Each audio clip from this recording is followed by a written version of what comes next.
Bienvenidos a Alma. Soy Jimena García, pediatra, latina, mamá y fundadora de Alma, un espacio para amplificar voces que inspiran desde el propósito, la autenticidad, amabilidad y excelencia. Aquí reflexionamos, aprendemos y nos fortalecemos juntas, porque transformar el sistema empieza por liderarnos a nosotras mismas. Hoy tenemos a la doctora Elizabeth Sáenz, una mujer que ha hecho de su historia una bandera de cambio, venezolana, madre científica, migrante y referente global en salud pública y justicia social desde una organización internacional. Y es un honor tenerte el día de hoy, así que bienvenida, Elizabeth. Muchas gracias, Jimena, por la introducción tan linda, por tus palabras y de verdad para mí un honor y un gran placer estar aquí hoy contigo en esta sesión de Alma. Bueno, no, muchas gracias.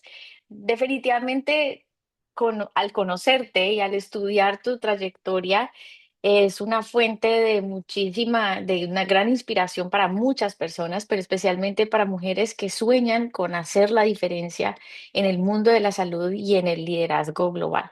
Entonces, aquí va mi primera pregunta y es, ¿cómo fue ese camino que llevó a especializarte en un campo tan sensible como es el de la prevención y el tratamiento del consumo de drogas? ¿Y te ha movido para sostenerte en el tiempo con esta causa? Mm. Es una pregunta muy linda y muy interesante que literalmente es la historia de mi vida, ¿no? Yo soy médica, pediatra, egresada de uno de los hospitales más hermosos en Venezuela, el Hospital de Niños JM de Los Ríos, y por razones familiares yo tuve que ir a Inglaterra y ahí nacieron mis hijos. Y fue la experiencia como paciente en un sistema público de salud que me hizo pensar, wow, me encantaría poder traer este tipo de sistemas a mi país o por qué en mi país no funcionan las cosas así, ¿no? Y luego, bueno, me embarqué en los estudios de salud pública y luego me di cuenta mientras estudiaba los 2 años de maestría, una en salud pública para países en desarrollo y la segunda en salud materno-infantil, el potencial que hay en cuando tenemos una relación médico-paciente uno a uno, la satisfacción de sanar, de curar, de devolverle a la gente la vida, en mi caso a los niños. Pero cuando te das cuenta que lo que puedes hacer va a tener un impacto a mayor escala, a nivel de público, la salud pública, eso fue para mí realmente un cambio en mi vida, ¿no? Entonces hice esas maestrías y luego otra vez por cuestiones de la vida, yo por razones familiares me tuve que venir a Viena, en Austria, y mis posibilidades laborales aquí eran muy pocas. Uno, porque no hablaba el alemán. Dos, porque para ejercer la pediatría habría tenido que literalmente estudiar de nuevo medicina. Y por supuesto se me abrió la oportunidad en un organismo internacional en el área de drogas.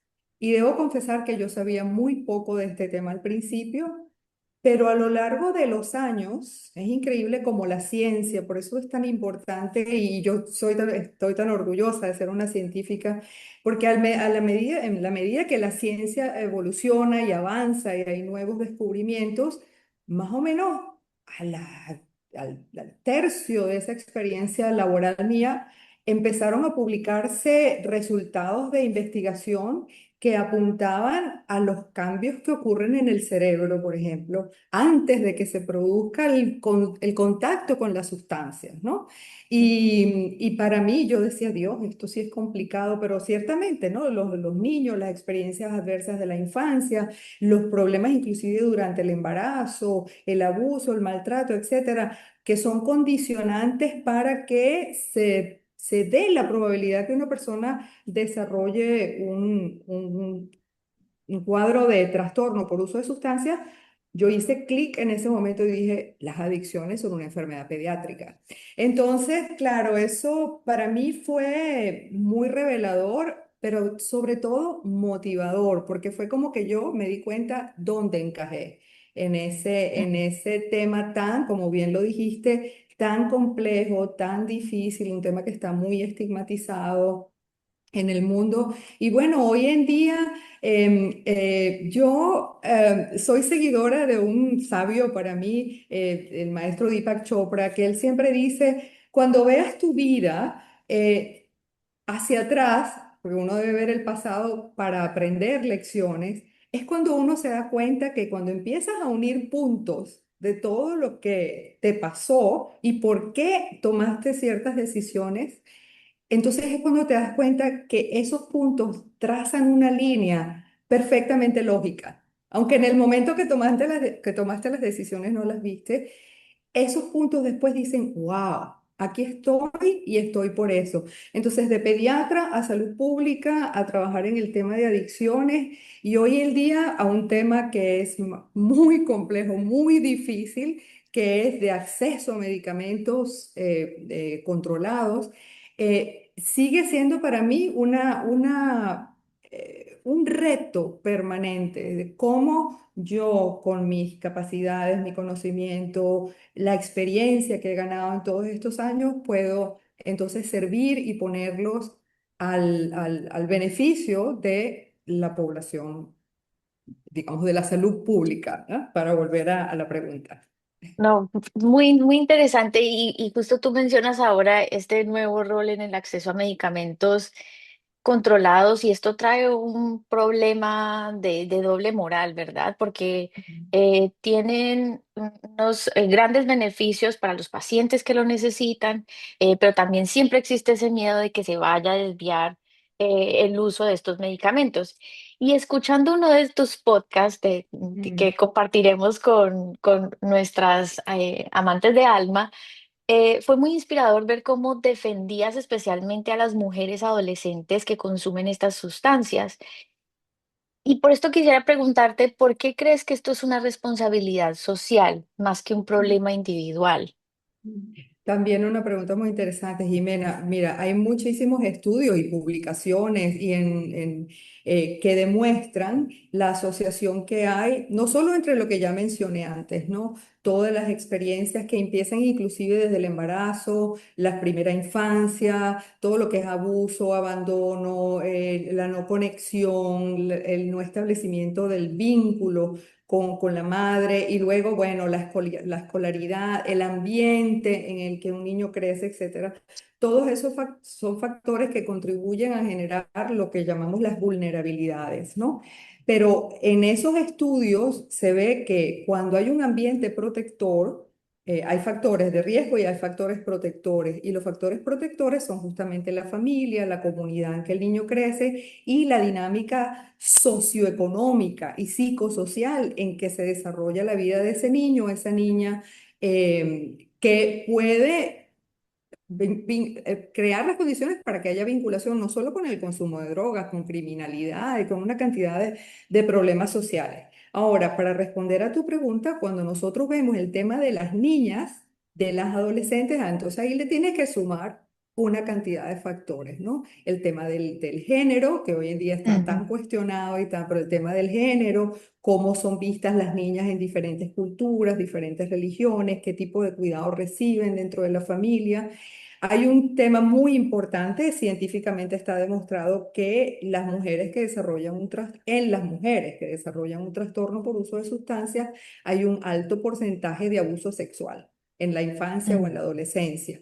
Y luego está el tema de que las adolescentes, sobre todo, pero las mujeres y las madres, cuando tienen un problema de uso de sustancias, son doblemente estigmatizadas cuando se la comparan con los hombres. Aunque las mujeres en proporción usan menos droga que los hombres y tienen menos problemas en números absolutos, su problemática es mucho más compleja por la responsabilidad reproductiva, la responsabilidad que tienen las mujeres de ser cuidadoras en el hogar, no solo de los hijos, muchas veces de la pareja y también de los adultos mayores en la familia.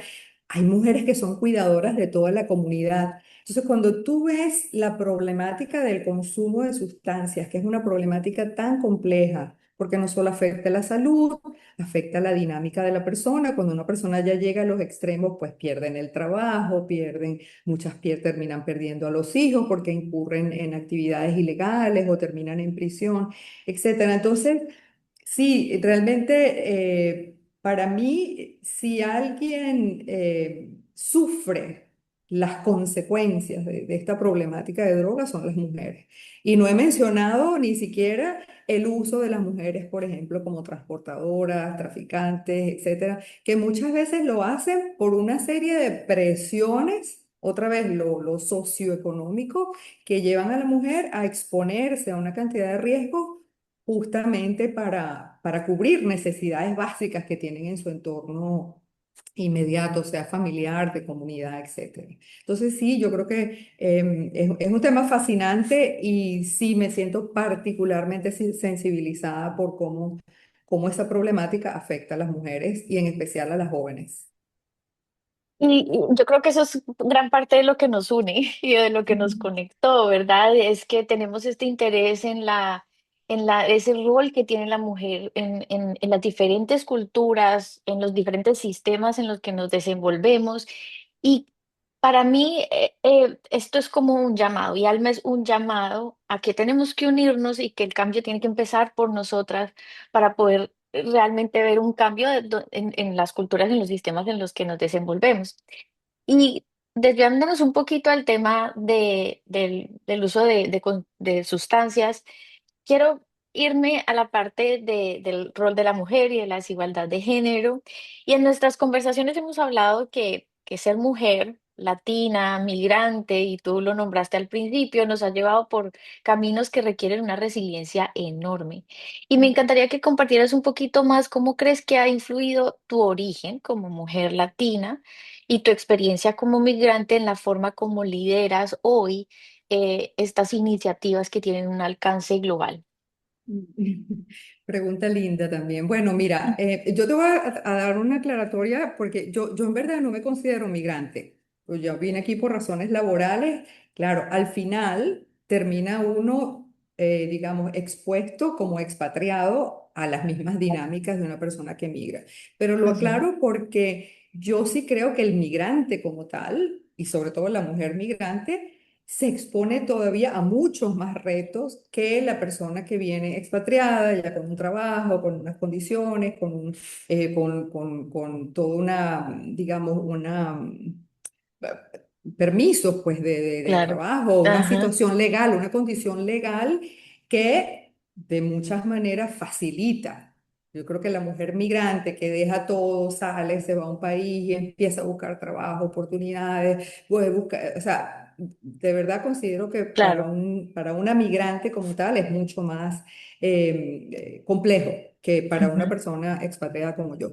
Pero bueno, mi respuesta a eso es que para mí mi latinoamericanidad, por ponerle un nombre, y sobre todo mi venezolanidad, de lo que me siento muy orgullosa como Sí, mujer, está plasmado en todo. Desde cómo hablo, cómo me visto, lo que como, cómo trato a la gente, cómo me comunico, y muchas veces lo hago muy evidente. Es más, yo aquí un detalle pequeño, yo tengo muy buen oído musical y a veces cuando me da la gana hablo con un acento en inglés, que la gente cree que, pero no, me propuse que yo voy a hablar inglés con mi acento español bien fuerte, tu porque acento para latino, que así se, somos. claro, sí, así somos y este es mi acento y así hablo.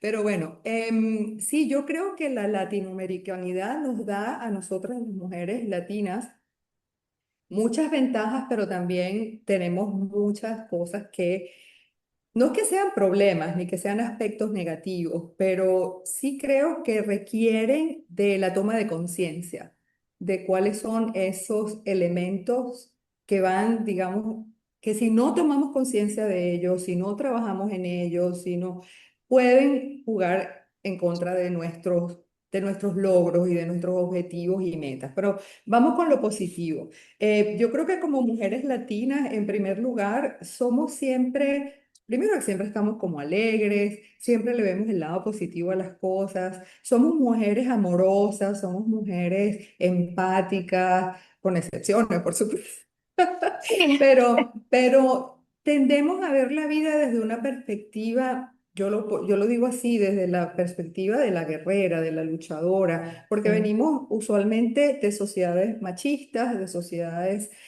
donde el rol del hombre, inclusive a través de la religión, las mujeres latinas somos en la mayoría católicas, y no quiero entrar en el tema de religioso porque es controversial, pero ciertamente son factores que desde nuestra infancia, en nuestro crecimiento, desarrollo, la manera como socializamos como mujeres, dejan una impronta, ¿verdad? Nos dejan una ujú, impronta y es con todo ese equipaje o bagaje que llevamos en la espalda que cuando nos toca entonces exponernos a sociedades donde la mujer tiene un rol más equitativo, hay más igualdad en la mujer, hay más espacios, hay más oportunidades, pero entonces uno empieza a sentirse, bueno, pero yo soy la latina, la chiquita, la que se viste diferente, la que se pinta los labios de sí, rojo, la que siempre está ujú. con prendas y Arreglada. arreglada y con los tacones altos. Tal vez esto suene un poco sexista y esa no es la idea, Sí, no. pero yo soy la que siempre hablo lo que pienso y lo digo porque, bueno. Y resulta que no, que la gente se guarda las cosas, Sí, y no solamente por diplomacia, ¿no? Por estrategia. Entonces tú empiezas a ver dinámicas de cómo ciertos grupos se ayudan, se apoyan, y uno está así como que, bueno, ¿y aquí quién soy yo, no? Y empieza entonces ujú, uno a sentirse, a hacerse la pregunta, ¿quién soy? Realmente, ¿quién soy? Y entonces vuelves otra vez, o sea, ¿cómo volver?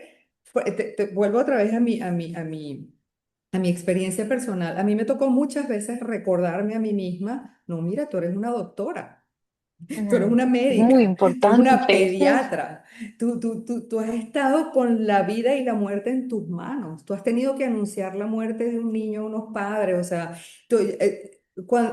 yo cuando me veía a veces en situaciones donde se estaban discutiendo cosas totalmente sin mayor importancia. Yo decía, ya va, céntrate y recuerda quién eres.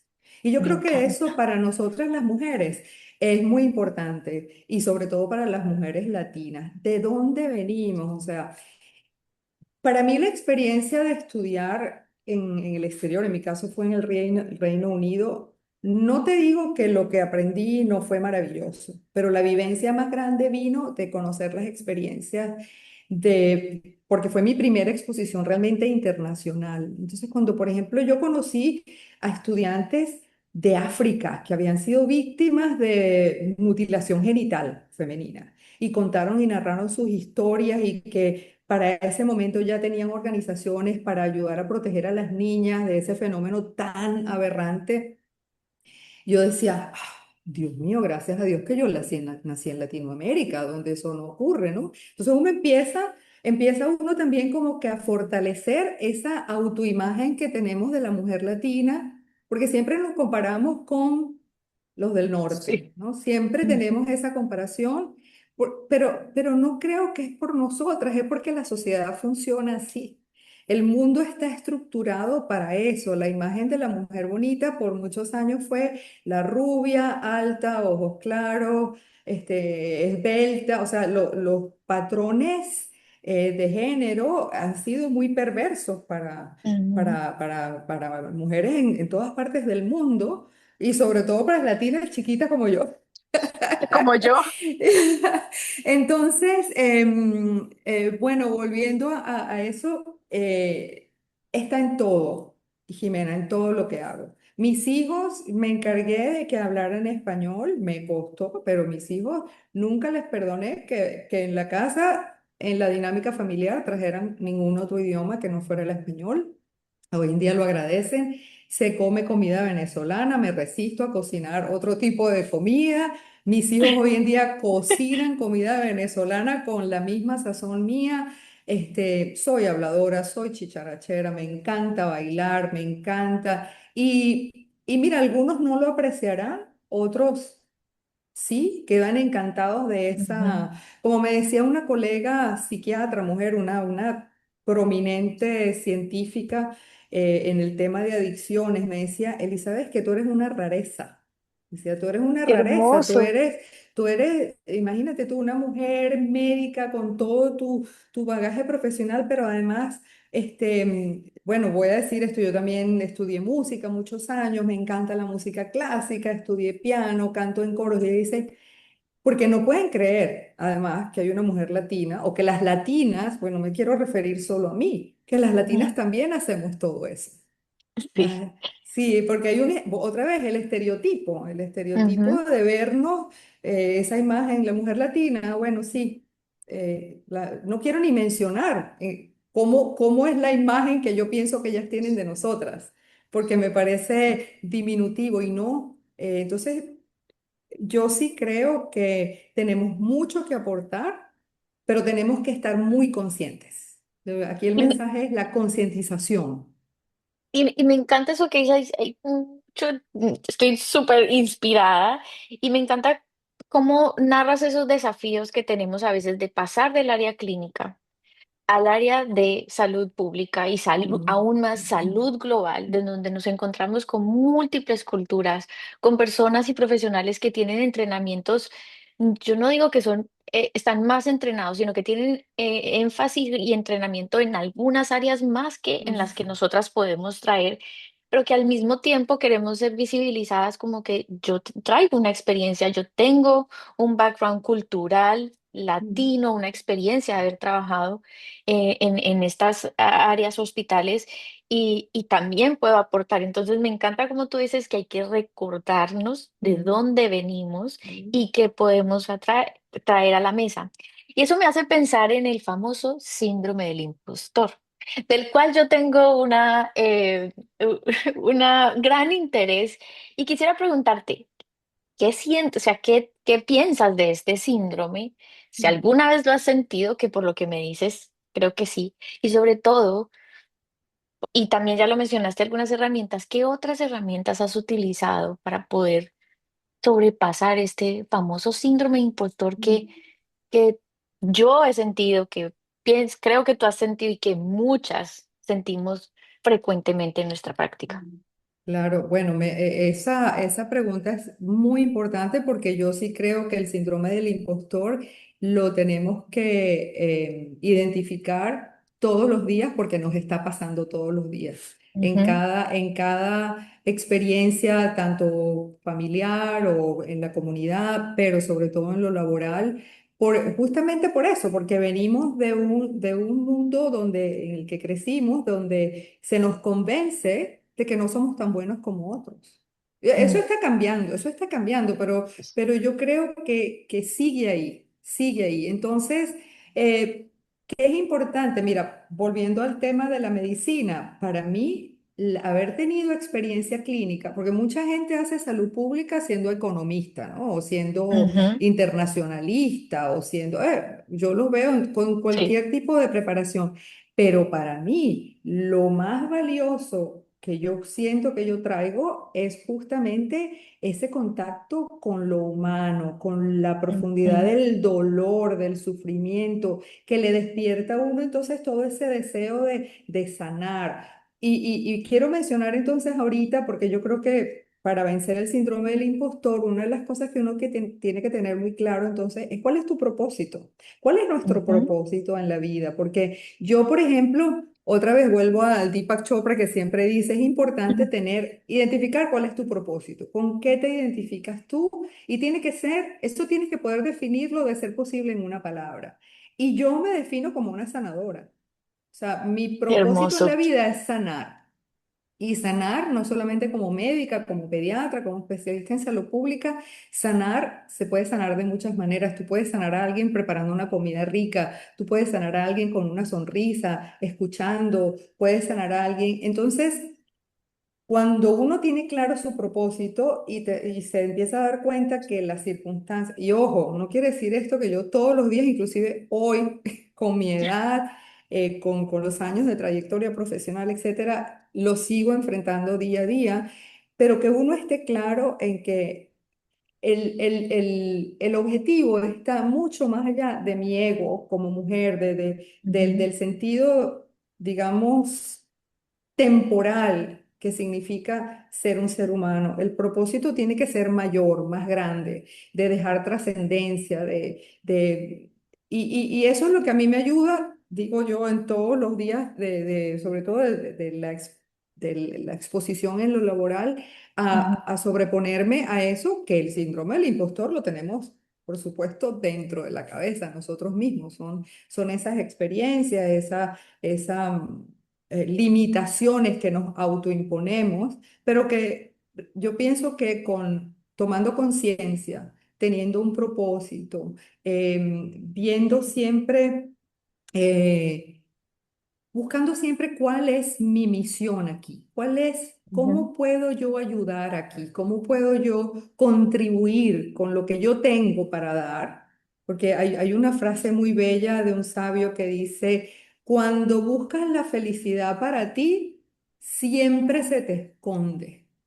Pero cuando la buscas para otros, la felicidad te encuentra a ti donde quiera que tú estés.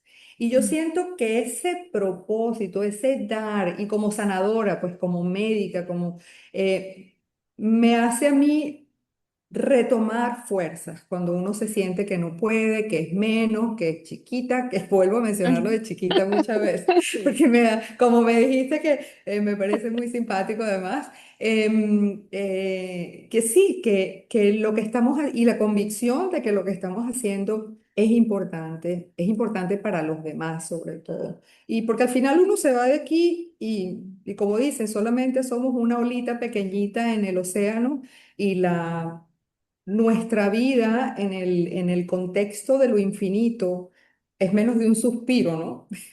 Esas son frases que a mí me encantan. Cuando uno se da cuenta, en estos días me llegó una imagen bellísima de la última imagen que desarrollaron del universo. Y cuando uno dice, bueno, ¿dónde estoy yo ahí? Uno se da cuenta de lo Ujú. minúsculo, sí, y vivimos todos los días pensando que tenemos... No, no, no, somos a ripple, como dicen, una olita en el océano, pero lo importante es hacer que esa olita cuente, que esa olita Claro que sí. deje huella en la vida de los demás. Y así es como yo pienso que el síndrome del impostor se va. No, qué hermoso y qué gran aprendizaje nos dejas. Y ya hemos hablado, hemos mencionado varias veces lo chiquita, y es que en eso nos parecemos.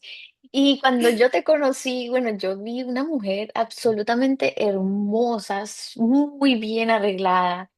Y tengo varias preguntas aquí al respecto. Primero, si has trabajado conscientemente tu imagen profesional, como tu marca profesional, y si alguna vez has sentido que estas características que llevamos a veces mujeres latinas que nos vestimos, yo digo que nos vestimos un poquito diferente, sobre todo en el área como académica, científica, que además somos chiquitas de estatura y que a veces estamos en entornos donde hay una presencia masculina bastante fuerte o que simplemente se ven muy diferentes.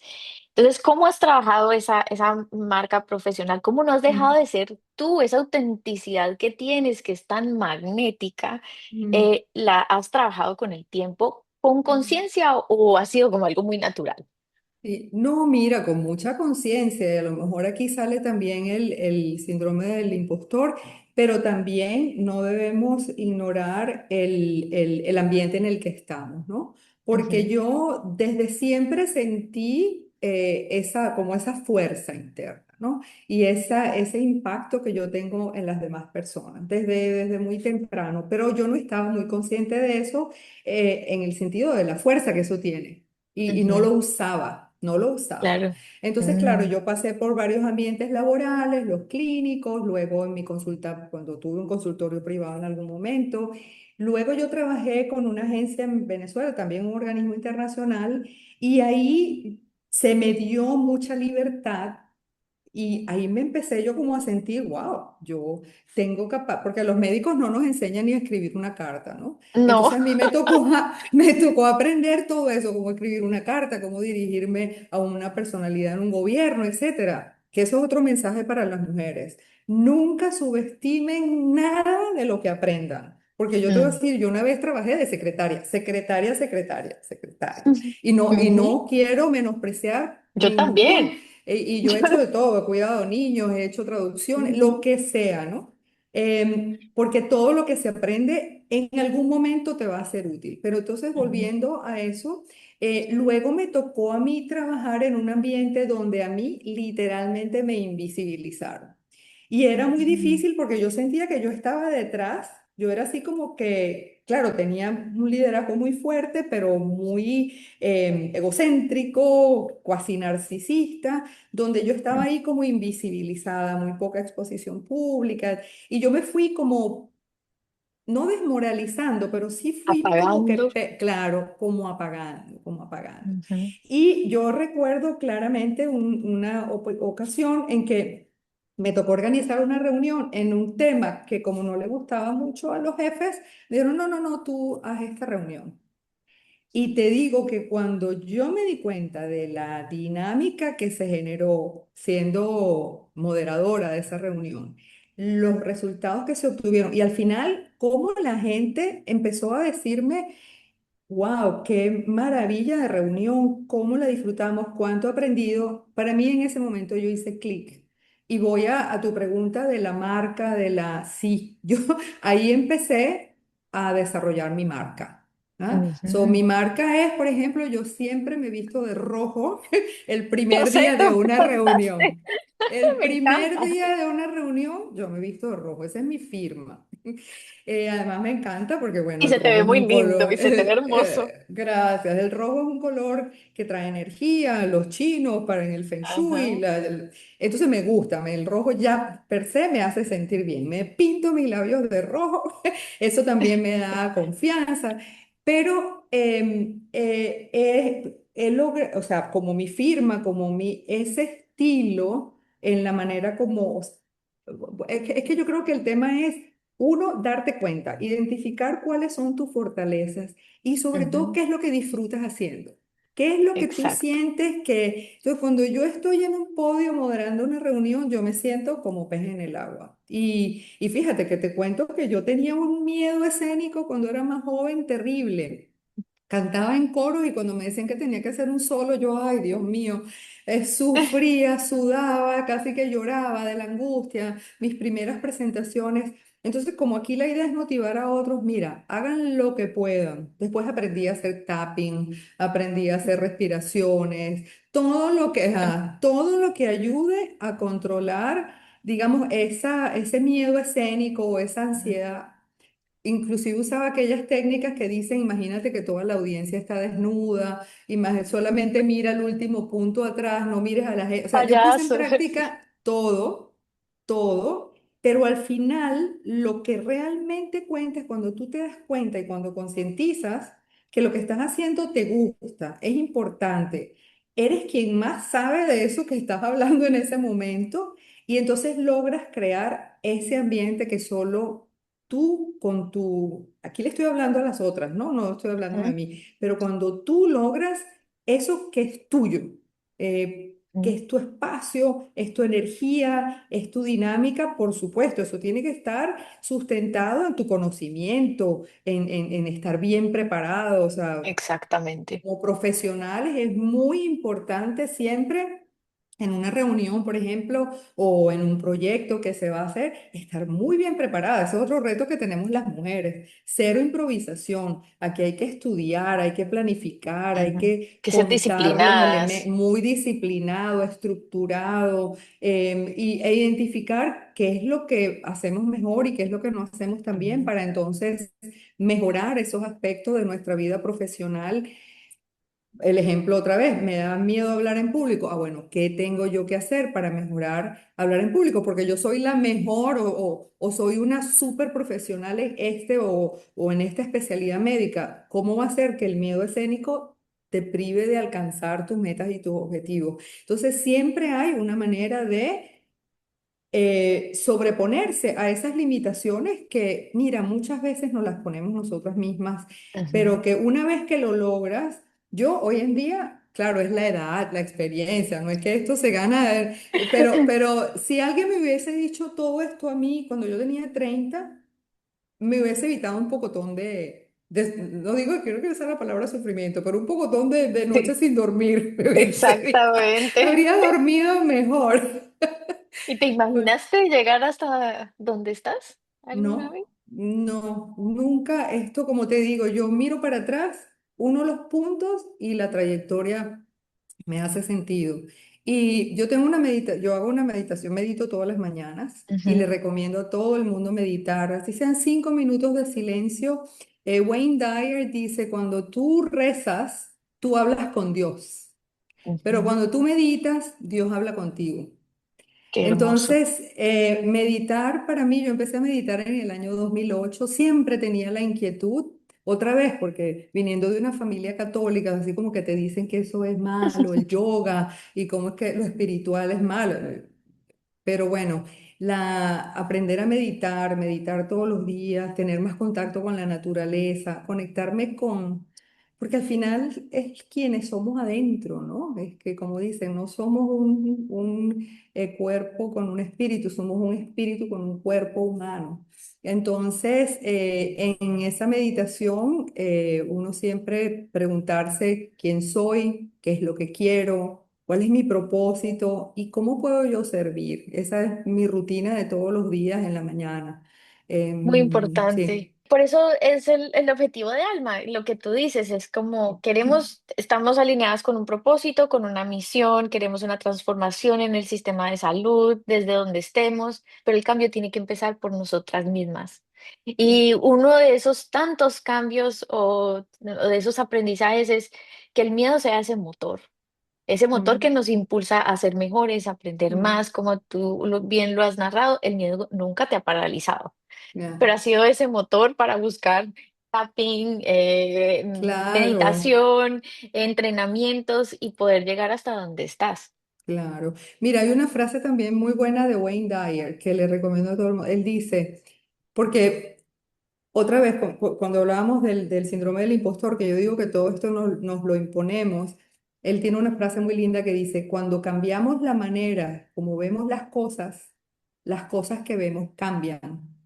¿Ah? Ujú, Entonces, eso es parte de todo, ¿no? Cuando tenemos un reto, tenemos un problema, una dificultad, siempre, si uno piensa otra vez en eso que estamos hablando, que al final todo es lo que uno tiene adentro, es conectarse con uno mismo, es ir a la fuente de lo que somos, ¿no? Que somos ese espíritu que está, yo creo en eso, encarnando un cuerpo en una vida, en un momento específico, pero que tiene una misión mucho más grande que la de ser Elizabeth Sáenz, médica pediatra, especialista en salud pública, es mucho más grande que eso. Cuando nos convencemos de que lo que estamos haciendo es exacto. mucho más grande que preparar un documento, hacer una presentación, escribir un libro o dejar trascendencia en lo que hacemos. Pero aún así, nuestro propósito es mucho más grande y eso nos da paz, pero nos da sobre todo motivación, alegría, la esperanza siempre, porque vivimos en un Ujú, mundo donde la desesperanza pareciera estar por todas partes, el dolor, y entonces es como mantenerse centrado en que, bueno, para todo hay una razón, no ponerse, aceptar y concentrarse en uno, ¿no? Por ejemplo, yo dejé de ver noticias. sí, de No, no, acuerdo. eso fue una recomendación y sobre todo antes de dormir, no ver noticias, no ver nada negativo, pensar en puras cosas positivas y te vas a dormir y al día siguiente uno se despierta listo para continuar con su misión. Si uno está pendiente que en este país pasó esto, con el otro ya, que este político, que me la, que mi, ush, Mm, hay tanto ruido que no te escuchas. Y la así idea es es. escucharse a uno mismo. Y bueno, no solamente el ruido, has hablado de todos los roles que ejerces en el área profesional, pero además eres mamá de Sí. 2 hijos. Y como tú y como yo, te queremos crecer profesionalmente, pero también tenemos no solamente la misión profesional, sino la misión como madres. Y a todas siempre ha sido un desafío cómo equilibrar esa balanza. Entonces quería preguntarte a ti, ¿cómo has hecho para equilibrarlas? Si crees en ese famoso balance, en ese término, ¿y qué le dirías a otras mujeres que cargan de pronto con la culpa, que no sirve para nada, pero con esa culpa de que de pronto no han logrado todo, no han logrado llegar a todo? Mm. Mira, esa es una pregunta que a lo mejor respondo a esto y mañana estoy pensando diferente, ¿no? Porque Sí pasa. es cierto, fíjate que una de las razones por las que yo me planteé dejar el ejercicio de la pediatría como tal fue cuando mi hija nació, porque por Mm, primera vez yo sentí una contradicción entre lo que yo decía que quería hacer y la realidad. Cuando mi hija estuvo enferma la primera vez, que yo tenía que ir a atender a otros niños. Eso fue muy duro para mí, fue sumamente difícil, ¿no? claro. Pero bueno, digamos que eso fue un caso puntual. Yo sí creo que todo este movimiento que, bueno, que tiene ya más de 100 años, ¿no? Que las mujeres, la participación equitativa con el hombre, el desarrollo profesional, la participación en el campo laboral, etcétera, pues nos ha cargado a nosotras doblemente, porque Ujú, tenemos el rol de profesionales, tenemos el rol muchas veces de jefas de familia, porque yo vengo de una madre que fue jefa de familia profesional, 4 hijos, o sea, y lo menciono ahorita porque es imposible hablar de mí y de lo que yo hice sin hablar de mi madre y de lo que ella claro. hizo y de lo que hizo mi abuela. Entonces, eso es algo muy bello que tenemos las mujeres, que es esa, digamos, esa tradición y ese aprendizaje que no es el de la universidad, no es el de los libros, no si es sino es de las vivencias y la vivencia generacional a través de las mujeres de nuestras familias. Entonces, Ujú, sí, el orgullo de mi abuela, de que mi madre, imagínate, ella crió 5 profesionales, mi madre odontóloga, o sea, eso era, yo creo que el orgullo más grande el de mi orgullo. abuela. Entonces, claro, mi abuela, mi madre ya, mis hijos todos tienen que ser profesionales y ya no era ser odontólogo, es qué bueno que sean médicas, ¿no? Porque mi hermana también es una dermatóloga, top dermatóloga, una mujer extraordinaria. Y entonces, claro, uno se propone eso, tengo que ser una profesional, pero además exitosa, con lo Ujú, que puede significar ser exitoso para cada, claro. porque a veces es que Ujú, hagas mucho dinero, que tengas la consulta privada más concurrida del país, o que la que ujú, publicas más artículos científicos, o la que X. El éxito en nuestra profesión se puede definir de muchas maneras, pero ciertamente entonces cuando uno, no sé si otra vez por latinas o por católicas o porque tenemos ese deseo también de ser madres, de tener una familia, de hacer pareja, de establecernos, entonces realmente los retos son inmensos, ¿no? Yo hoy en día, bueno, tengo una hija que es médica, está haciendo su ujú. posgrado de ginecología, un orgullo inmenso, aunque te confieso, cuando ella me dijo que quería ser médica, yo dije, ay, no. Yo creo que a todas nos pasa, es como, Sí, no, no me digas que quieres ser médica. pero ella estaba tan apasionada y tan decidida en lo que quería hacer que bueno, le di todo mi apoyo y ahí está, haciendo su posgrado, muy feliz, todavía está soltera, no está casado, no tiene hijos, pero claro, creció en una sociedad donde eso no es presión, donde el Ujú, casarse y tener hijos no es como en la nuestra que si ya tienes 30 y no sí, te has casado, te no. dejo el tren. Claro, yo creo que ya mi hija ve eso muy diferente como lo veía yo en su momento. Y Ujú, tengo un hijo, porque me salió una científica y un cineasta, un artista. hermoso. Entonces, fíjate, yo hoy en día digo que mi orgullo es haber podido superar o haberlos llevado a ellos a realizar, porque siempre les doy el mismo mensaje. Identifiquen su propósito, identifiquen qué es lo Ujú, que les gusta hacer. Dedíquense con sentido de misión, de ujú, entrega, de dar todos esos talentos maravillosos que tienen. Y creo que ellos van por ese camino. Mi orgullo es que sí, a pesar de las dificultades, porque las hubo, yo viajaba mucho, estaba mucho tiempo solos o con el papá o con cuidadores y eso es una presión adicional. claro. Pero al final, mira, yo creo que los valores, el amor, el que ellos Mm, sientan que mira, al final todos estamos traumatizados y yo creo que mis hijos si les preguntan dirán que soy la peor mamá, que los traumaticé, siempre hay que qué poner en el sé yo. presupuesto al No, psicólogo. sí, sí, sí, sí, sí, sí, no, yo les digo a ellos y se los digo, mira, yo estoy segura que los traumaticé, me perdonan por eso y además les digo, perdónenme por ustedes, no por mí. Ujú, Perdónenme por ustedes, porque nadie pasa por una universidad de padres, no, no tenemos ¿cómo se llama? Un sketch, Un no tenemos una manual. guía, no tenemos un Sí. manual exacto y por supuesto que cometemos errores y ellos son nuestras, pero como dicen que las almas escogen a los padres que van a tener para, entonces yo también creo eso, que independientemente de los errores que se hayan cometido, todos estamos cumpliendo la misión que nos puso el Creador. Así lo creo. Y bueno, ellos tienen que asumir también sus caminos, sus trayectorias de vida, sus propósitos. Y no fue fácil, pero para concluir, te digo que ha sido muy satisfactorio. Y que a Y- la larga el amor, la presencia, el cuidado, es lo más importante. Y yo abogo porque que una madre que esté plena, mm, ¿sí? Feliz, va a entregar todo esto y eso va a ser un motor para sanar claro. con los No, hijos. claro, y fíjate que volviendo a lo del balance de lo laboral, yo creo que cuando los hijos captan y perciben que esa madre tiene un propósito, tiene una misión, Ujú. trabaja no solamente por el dinero que va a traer a la casa o que al final es beneficio para ellos también, sino porque esa mamá tiene un propósito que es espiritual, que es más grande que los hijos, eso lo entienden.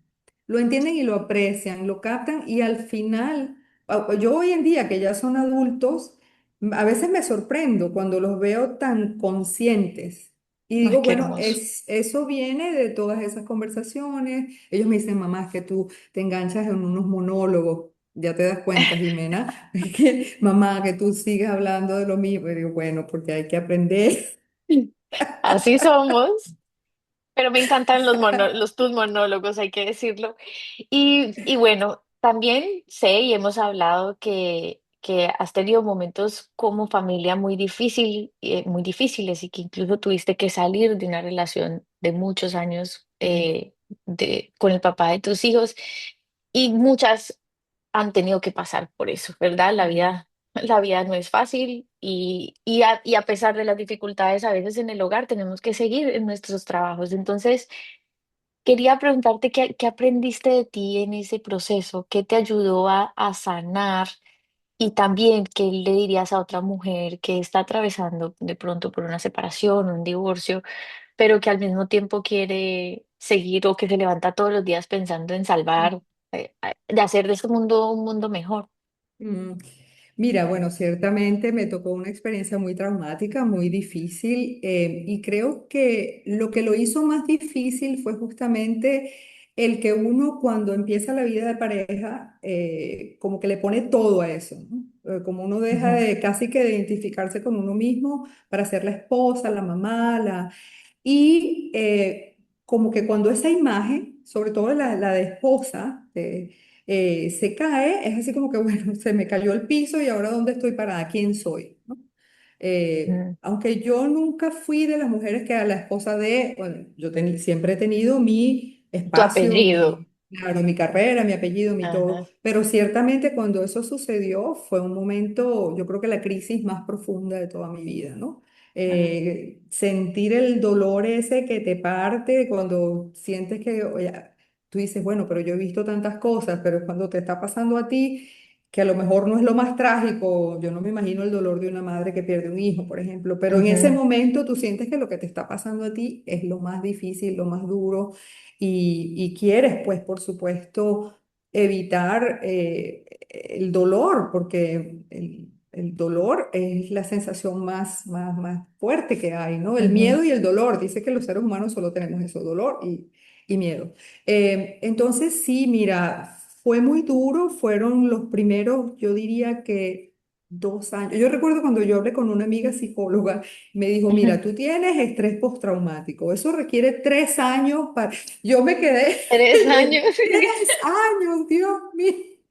En ese momento me pareció así que además que resultó que después vino 2 años, cuando estaba en la mitad del proceso, vino el COVID. Entonces, Ah, no. oye, ahorita encerrada y entonces Ujú. todo, claro, todo el mundo me echaba broma. Ahora sí es verdad que no vas a conseguir pareja otra vez porque con la máscara nadie te va a ver. O sea, Ay, no, empezaron a tan pasar muchas amable. cosas, sí, pero la vida, mira, yo el mensaje que le doy, sobre todo a quien está atravesando por un momento, uno siente que está encerrado en el túnel. Siempre hay luz al final del túnel, siempre. Siempre. Y Ujú, siempre, como dice la filosofía, los principios budistas, todo lo que nos pasa, todo lo que nos pasa es para nuestro bien. Siempre ujú, hay un bien al final de todo. Hay una conversación muy bella ¿cómo se llama ella? Oprah Winfrey, que tuvo ujú, ella con Maya Angelou, donde ujú, Maya Angelou le dice eso por lo que estás pasando, agradécelo. Agradécelo. ujú, Y los budistas dicen eso. Yo recuerdo en medio de la crisis, una amiga me regaló un libro de Pema Chodrón, se llama ella, se ujú. llama Cuando todo colapsa. Se lo recomiendo a Wow. quien esté pasando por una Ujú, crisis que lo lea, donde ella describe también su experiencia luego de una infidelidad, se separó del marido, ella se convirtió, Pema Chodrón se convirtió en una monja budista ujú, y en su libro ella narra entonces toda su experiencia, pero cómo los principios budistas de aceptación, de dejar pasar, porque al final son circunstancias, son experiencias. En el Cábala judío, por ejemplo, dice que el alma, lo que viene el alma a esta tercera dimensión en la tierra es a aprender emociones. Entonces, ujú. como que, mira, me erizo de pensarlo porque da miedo, da miedo, da miedo, porque uno no quiere que le pasen cosas malas, Ay, sí. pero mira, yo leí tanto, eso se lo recomiendo también, yo leí Ujú, tanto, escuché tantas afirmaciones, o sea, Wayne Dyer, Deepak Chopra, Oprah Winfrey, you name it, Eckhart Tolle, yo le recomiendo Me todos esos encanta. autores a todo el Sí. mundo.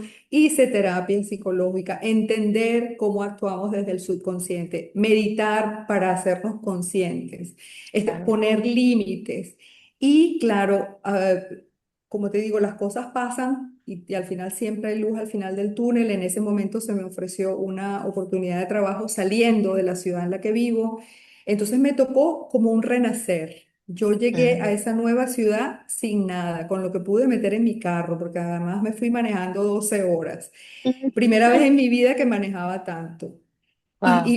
Y pasó algo muy increíble. O sea, yo salí de donde estaba con lluvia y cuando llegué con un sol súper radiante. Y yo Wow. dije, esto es mi vida. Esto es mi vida ahorita. Saqué lo que traía en la maleta de ese carro y empecé de cero. Ese es un mensaje para todo el mundo, sobre todo en Latinoamérica que tenemos eso de que las cosas son para toda la vida. Este mueble es para toda la vida, la casa es Sí, para toda la vida. así es. Mira. Desprenderse, Ujú. desprenderse y pensar y saber y tener la convicción en su corazón que todos los días se puede empezar de cero y siempre se puede lograr lo que uno quiere Wow.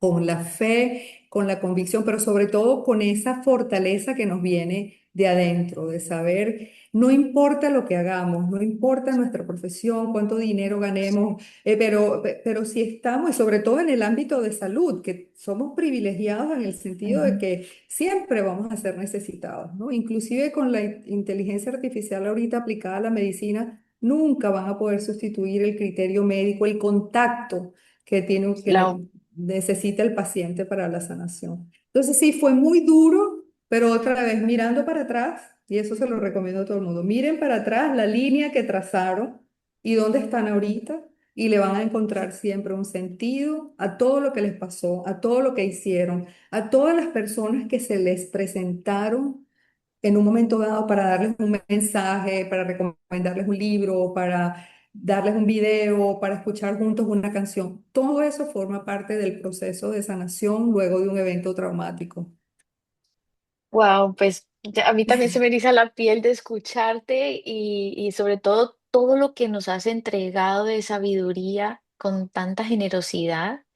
Hemos tenido una conversación que puede durar por horas. Yo me puedo quedar contigo horas tomándonos un café y hablando de todo esto, pero me quedo con muchos aprendizajes, la toma de conciencia, el tener muy claro el propósito y alinearnos con esa misión de que estamos aquí por algo más que nosotros mismos, ¿verdad? Y esa capacidad de servicio que tenemos nosotros en el sistema de salud. Pero también cómo es importante la resiliencia e incorporar la espiritualidad en este trabajo diario de crecimiento personal. Me encanta lo que dices, que siempre hay luz al final del túnel, es decir, siempre hay esperanza y que sobre todo esta última que dijiste es que todos los días se puede empezar de cero. Todos los días.